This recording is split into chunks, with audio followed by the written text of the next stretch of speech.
I said, oh my God, it's bloody Daniel there standing there. Morning,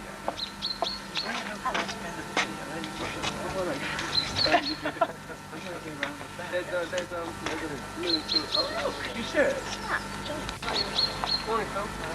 Hello. How you doing?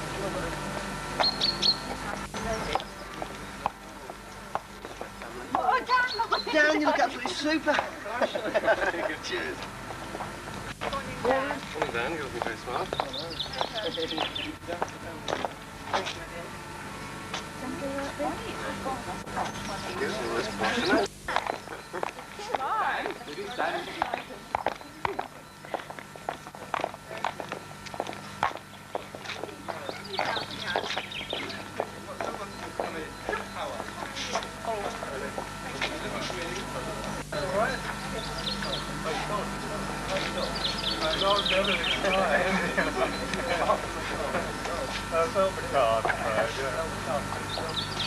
Well, just about, yeah. Well, when I lost the life, Morning, breakfast. You know, I can't get it straight. nice of you to turn up. Morning, Daniel. Morning, Daniel. morning, Roy. Very lovely. Yes. Very well. Michael, right. Hi. Now we've got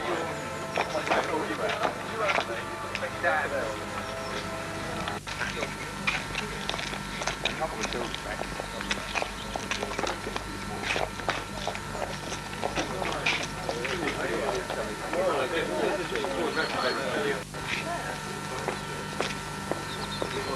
Yes?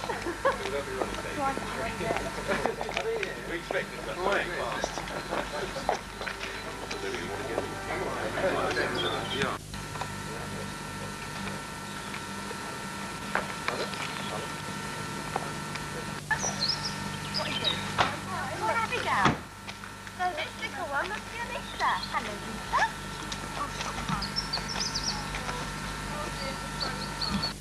Will you stay without being hold her hand, Lisa?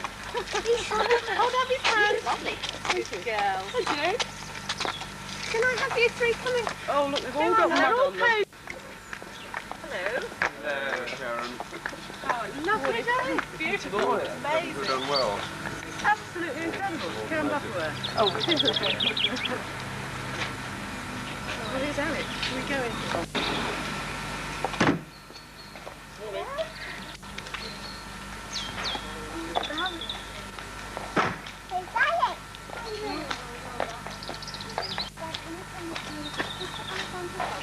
Certainly.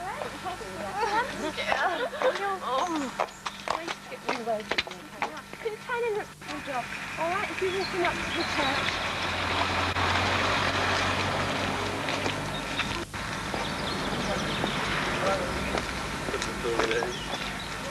Morning, hello, David. Morning. Morning. We'd like to go in and just stand inside, and then we'll rearrange ourselves.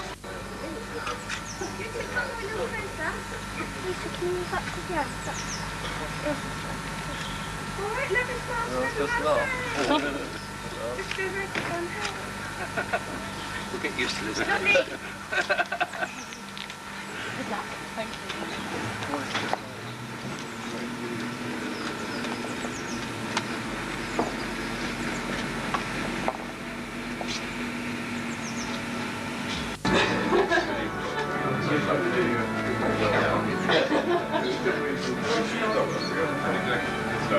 Right.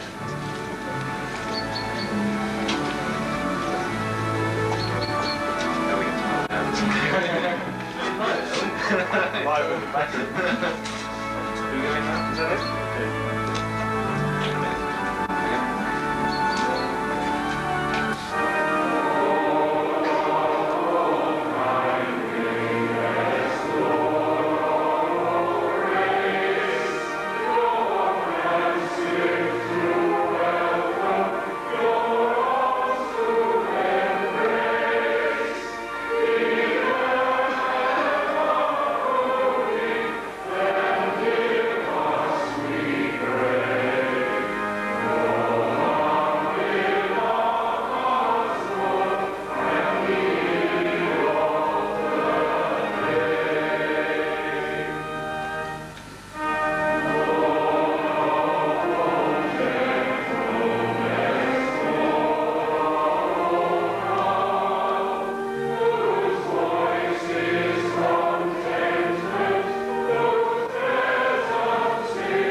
Take thee, Alexandra, to my wedded wife, to have and to hold, from this day forward, for better, for worse, for richer, for poorer, in sickness and in health, to love and to cherish, till death us do part, according to God's holy law, and thereto I give thee my troth.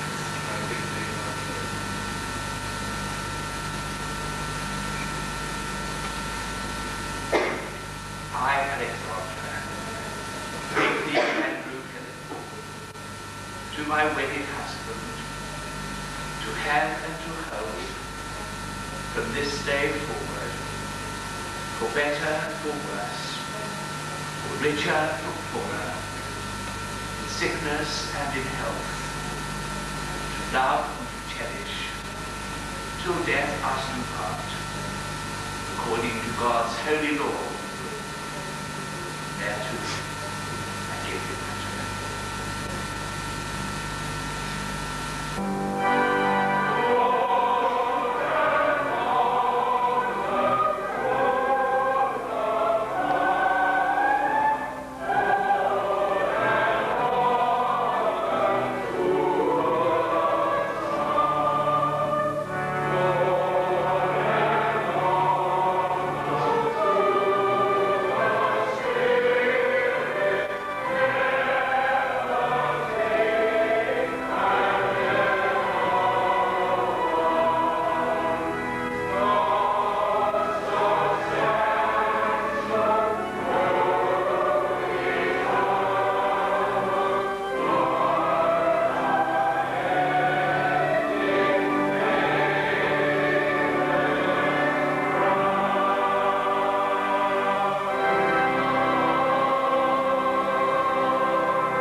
You have to sign your name 3 times in full. On that first top line now. That line and then this one here. And you sign this one here.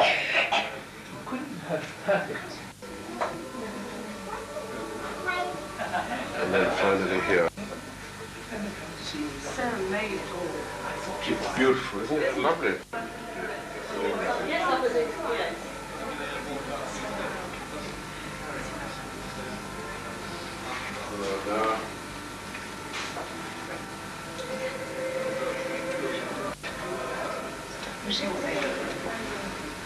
Right.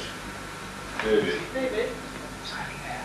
That's all right. Let's just do a bounce flash. Give us a try. Right, come.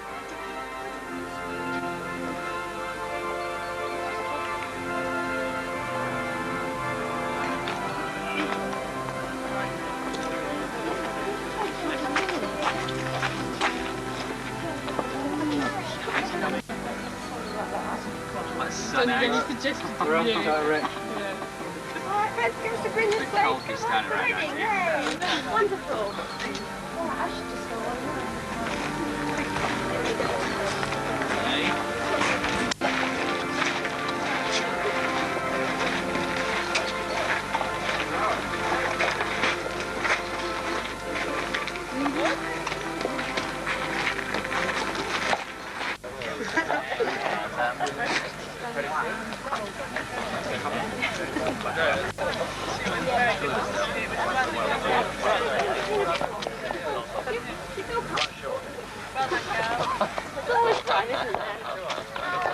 Come on, Drew, look natural. Throw your hat out. Oh gosh, he doesn't say.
Okay, everybody, all give me his ring, all get your teeth out. Right, come on, happy,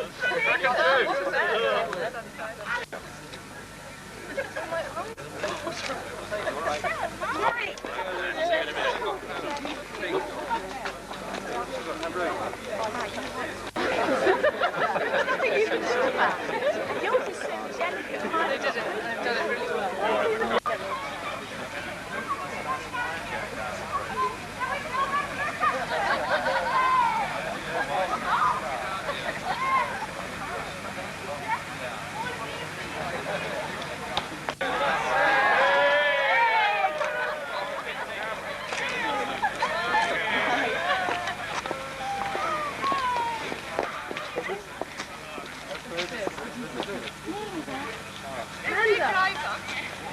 Oh, look, he's there again. He's quite useful sometimes. He's not useful to pay.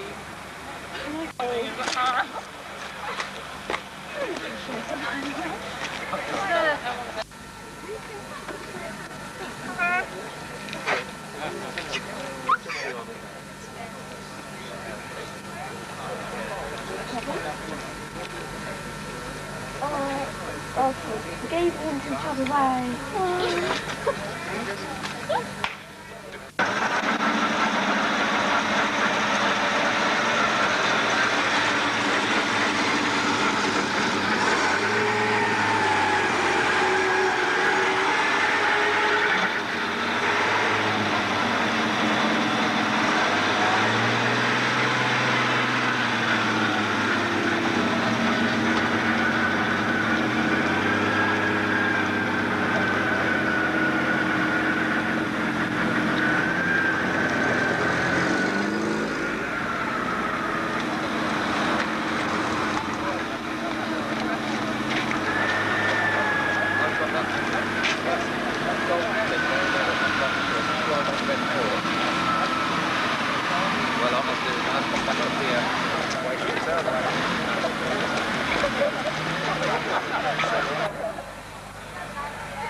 They're really big now. Yes, you're right. You're lucky to respond.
Many thanks indeed to my very great friend Mark Kenchington, who's kindly agreed to give a proper speech in my place today, since I'm not competent to do that sort of thing.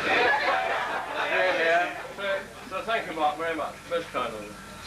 You'll also be pleased to know, I'm sure, that I won't be keeping you for more than a couple of minutes, but there are several rather important thank yous that I have to make. First group of people that I would like to thank are those people that I call the unsung heroes.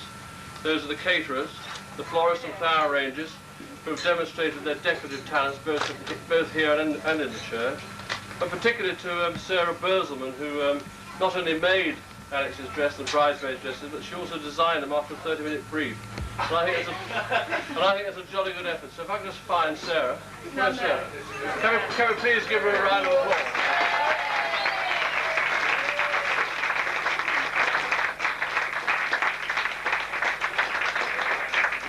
But above all, I should like to thank Karen for organising this show. I mean, she does have experience of some 2,500 wedding receptions in her time as a professional hotel manager.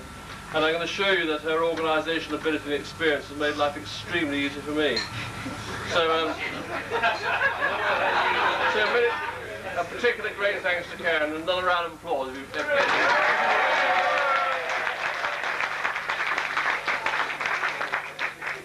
Unfortunately, there are many absent friends and relations today, and I'm just going to name one. That's my mother, who, though pretty fit for her age, didn't feel terribly capable to travel all the way from Cambridge to be here.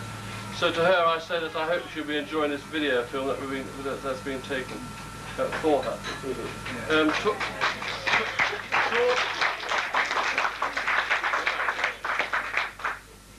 To all of you, many thanks for travelling a tremendous number of miles between you. And I can't tell you what a great pleasure it's been for me to almost simultaneously welcome so many of the people that I like to see at any one time. I want to give special thanks to my brother Philip, wherever he is. Where's Philip? He's travelled especially from the Middle East to be here today, and I think that's a great effort.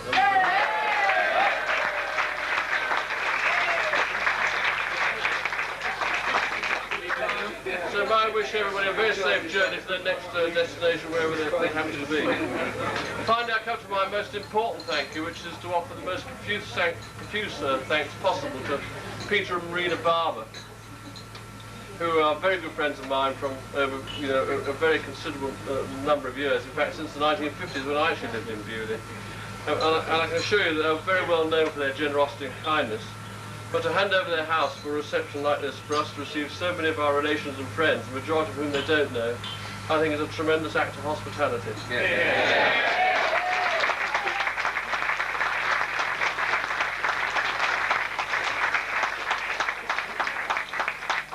I don't have a glass, but I would like you to raise your glasses and give a toast, which is the Barbers.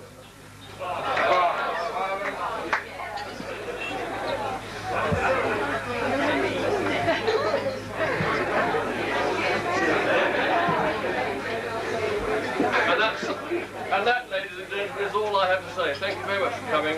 I hope that you enjoy Mark's speech, and I think he's on quite good form. Thank you.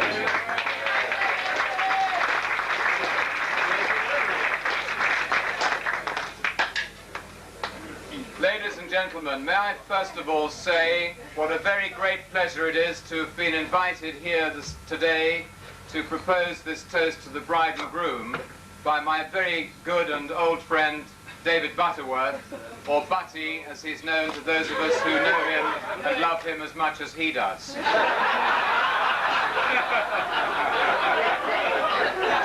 Could I then apologize to you straight away if in fact I sound a little rough this afternoon, but on Thursday night this week I stayed up far too late and drank far too much, celebrating my grandfather's 100th birthday.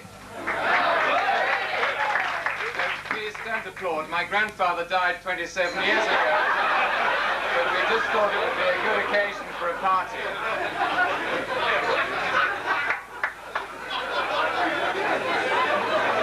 Secondly, may I apologize to you on behalf of David, but I don't really want to embarrass him. I don't really see why, because he's embarrassed me enough times over the last 25 years, but I think you ought to know, in all fairness, that I was not his first choice of speaker for or proposer of this toast today. In fact, I was the 10th. It may surprise you to know that the first person that David asked to propose this toast today was Arthur Scargill. Particularly when you know that his politics are slightly to the right of Genghis Khan. But I perhaps ought to explain that Ron, Arthur's father, in fact used to do a bit of part-time gardening up at the vicarage. And the young Arthur used to go up on Sunday mornings to help unblock the drains, which was probably his first endeavors at mining. And he would be helped by the young David, who was the fourth son and the youngest son of the late Reverend Arthur Butterworth. And I don't know whether it was something to do with the methane or whatever, but you'll notice the similarity in the hair. And also, on certain occasions, the manic expression.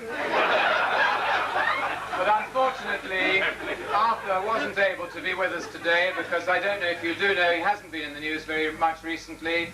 That is due to the fact that he's had a very severe case of hemorrhoids. And he was taken in for an investigative operation, and in fact, I'm pleased to tell you all that they discovered a brain tumor.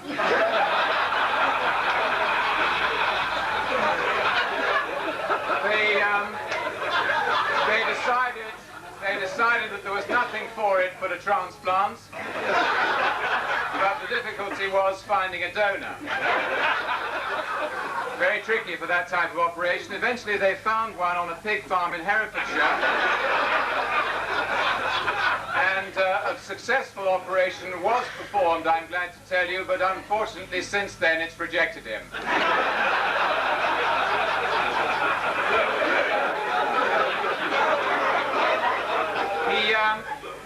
David, not to be outdone, then asked Margaret Thatcher, but unfortunately she's at Chequers this weekend, and she asked Dennis if he'd take her place. Unfortunately, he couldn't be here today because he's had a sad recurrence of his little drinking problem. His latest tipple, I'm pleased to tell you, is vodka and window lean. It means he's still legless when he wakes up in the morning, but at least his eyes are clear.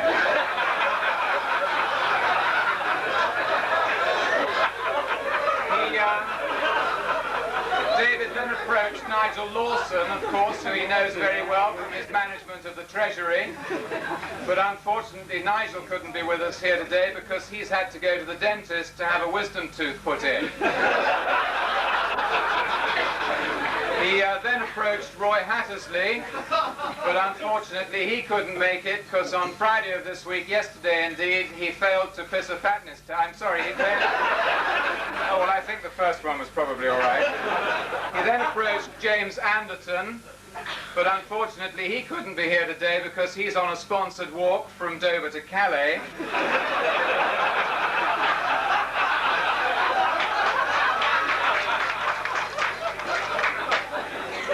Harvey Smith couldn't do it for personal reasons. He wasn't invited. He wanted Ian Botham to propose the toast, but unfortunately Ian, of course, is still in Australia waiting to play the final of the World Series. I don't know if you saw that Ian's been in the news this week. In fact, he was asked which he preferred, grass or AstroTurf. He said he didn't know, he'd never smoked AstroTurf.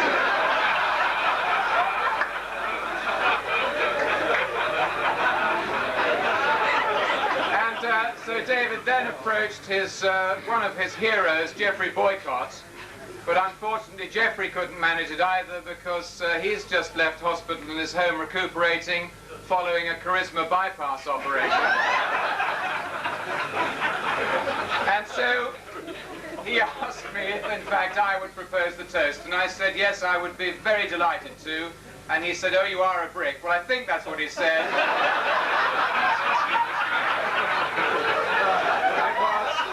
Rather a bad line.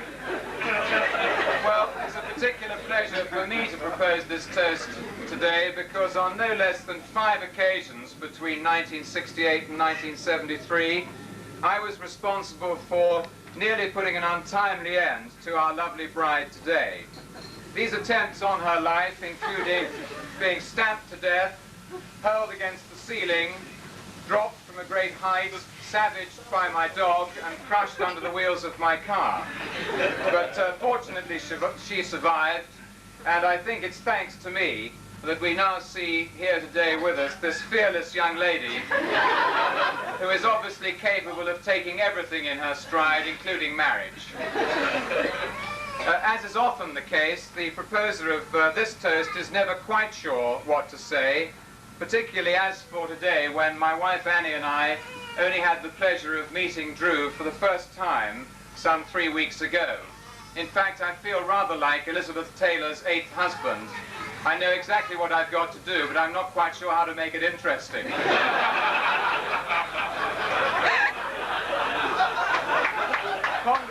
Pondering on this, I fortuitously was looking through the pages of a catalogue of a collection of classic and unusual cars prior to visiting the Montague collection at Bewley tomorrow, which is something I've wanted to do for a long time.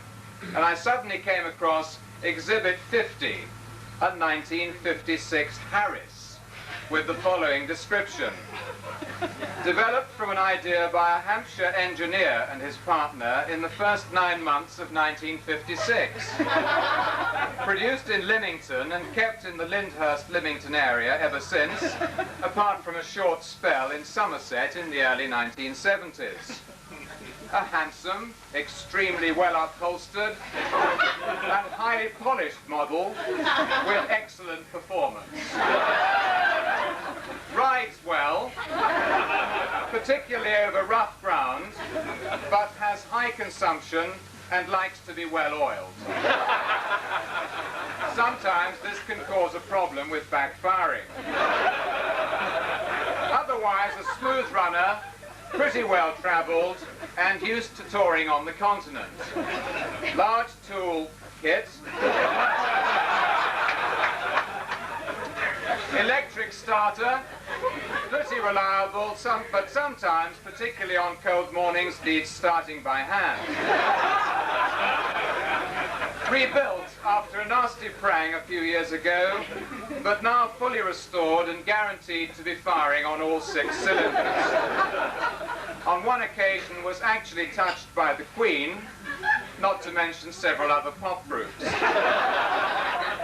Getting on a bit now, but bodywork not too badly affected by rust and should be good for a few more years to come. And directly below that was Exhibit 50A, paired with the above, a 1967 Butterworth, conceived in a greenhouse at the back of Alveston Manor.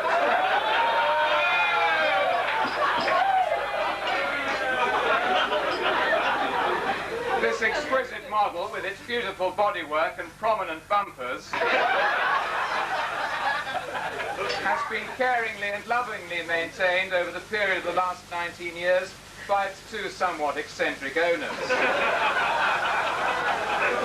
It has been around a bit through Buckinghamshire, Lincolnshire and Hampshire due to the nomadic traits of the owners, and has been left outside rather a lot over the period of the last few years around farm and stable yards. But fortunately, this strangely seems to have been a beneficial rather than a detrimental effect. Has enormous horsepower and goes particularly well across country, smokes occasionally, and can be very noisy under certain conditions, when any form of silencer is totally useless. Could be expensive to run, but should prove to be a good investment. If handled carefully, could give enormous pleasure and happiness for years to come. And underneath was an addendum in the form of an NB. It said, "We have put these 2 together as we feel that they make a delightful and complementary pair, thus giving a lot of pleasure and happiness to anyone who sees them in the years to come." Well,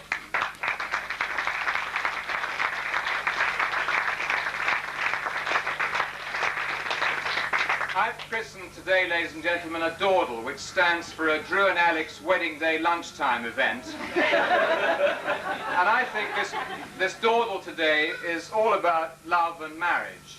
Marriage has been described by one humorist as being based on the theory that when a man discovers a particular brand of beer, especially to his taste, that he should once throw up his job and go and work in the brewery.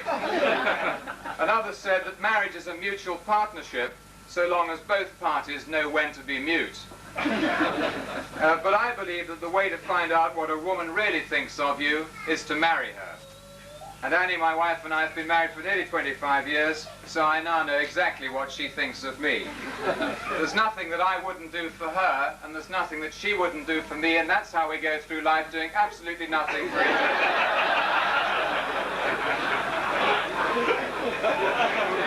Love is a complicated subject which keeps people like Marjorie Proops and Claire Rayner in business, but children have a beautifully naive and uncomplicated view of love. A friend of ours who teaches a class of 7-year-olds asked them to write about love the other day, and Simon wrote, "Love is important, because if people didn't love each other, there wouldn't be any people." And Samantha put it another way. She said, "You must take very great care of love, because if you don't, it can go off." And so we're here today, ladies and gentlemen, in these very beautiful surroundings, at this dawdle, to celebrate the nuptials of this lovely couple, the radiant bride and her dashing husband, Andrew and Alexandra. It sounds like a wonderful title for a film, doesn't it? Or at least a Mills and Boon novel. You're both very lucky to have each other and to have the backing and support of your respective families. I personally have been very lucky to have the love and support of Annie's family, although I must say that her mother, Gwen, thought that I was effeminate, and compared with her, I am.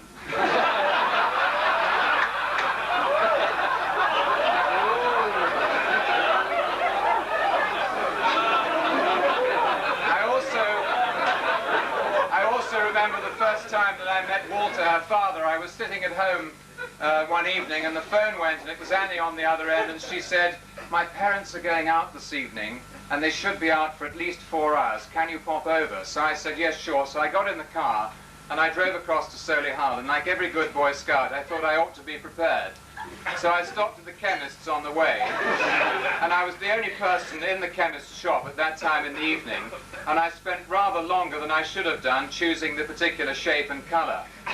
I didn't know what her favourite colour was in those days.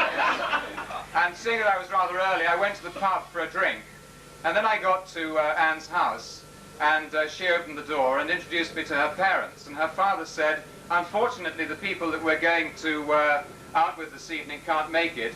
Would you and Annie like to come with us?" And I said, well, she was going sort of, nodding, shaking her head in the background, and I said, "Well, thank you very much indeed. Yes, we'd love to." So we went to the opera in Wagner's Ring in Birmingham, and at half-time, at the interval, I went to get the drinks. And Annie said to me, she said, "Don't you understand when you're on a promise? And anyway, I didn't think, in fact, you liked opera." And I said, "No, and I didn't, in fact, know that your father was a chemist."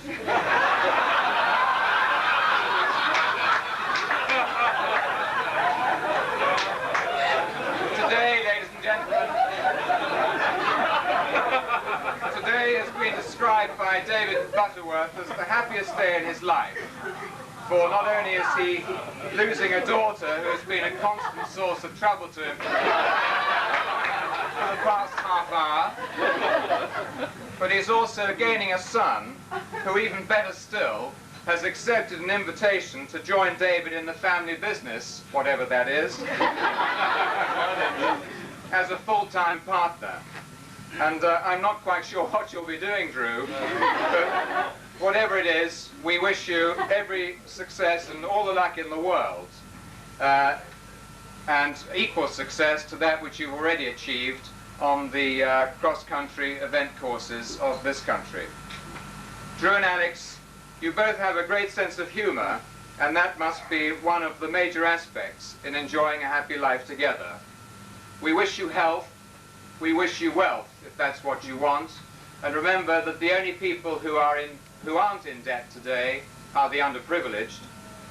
We wish you every success in clearing the objects and avoiding the pitfalls in the cross-country course of life, in what is not just a 3-day but a lifetime event.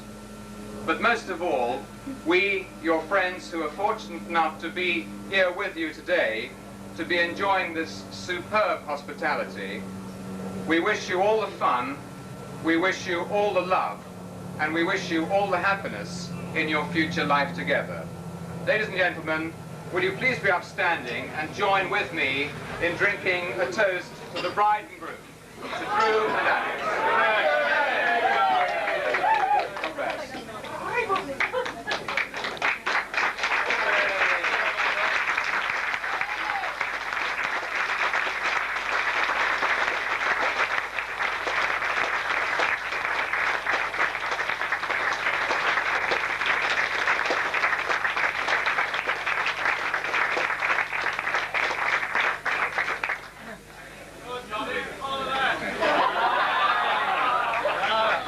bridegroom.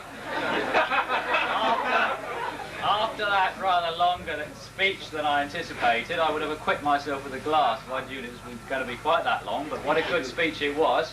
I'd like to now ask you the bridegroom to step up himself and to say a few words to you.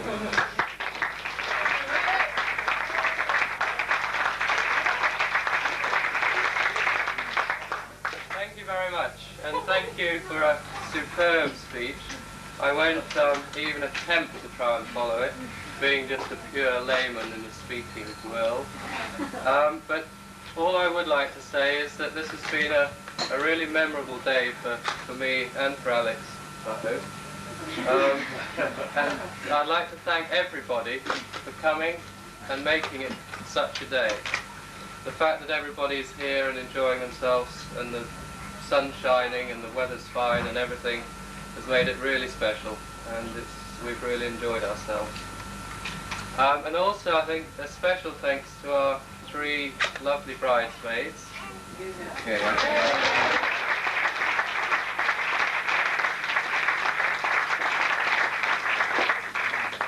There's Abby and Joe and Lisa, who all look lovely in the church. And thank you also to our not quite so lovely ushers, but they did do a good job. Adrian, Matthew, Rory and Dan, wherever he is. Thank you very much.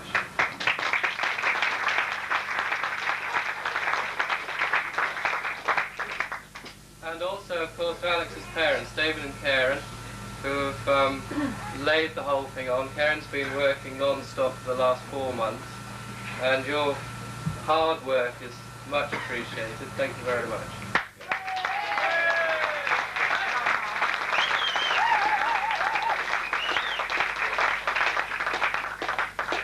So if you would please, a toast. Again, I haven't got a glass. A toast, please. Give him a glass. Give him a glass. So the bridesmaids, the ushers, and all the parents, family, guests, to everybody. Thank you. We can't drink, we got it. What about to you? I don't like that.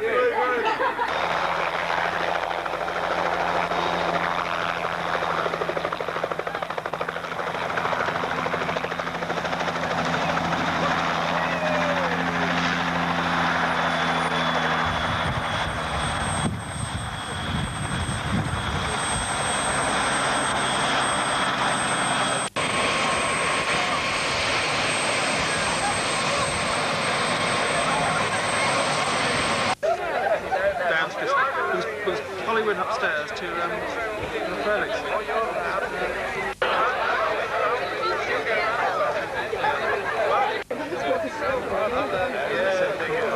I would go on all fours anywhere near that.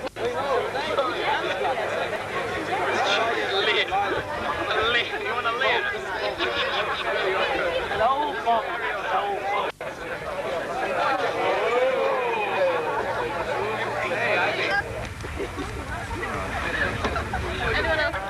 I'm sorry. Lovely. It's off the flower. Nice. Great. Yes, we've got battery and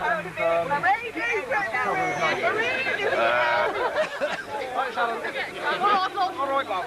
So you're have a good journey. Yeah, okay, darling.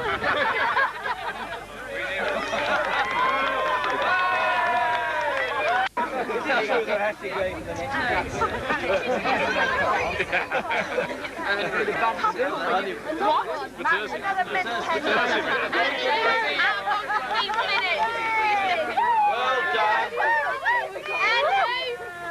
Andrew, fill up the car with hydrogen.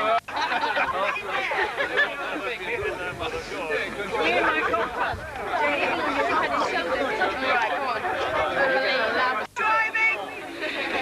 Alex! Bring us when you get back. We're going ahead now.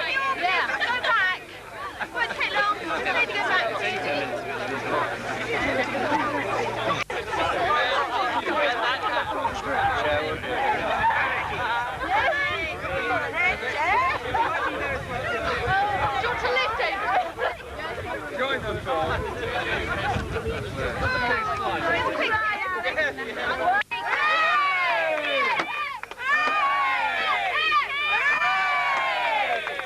If it wasn't for the suitcase, yeah.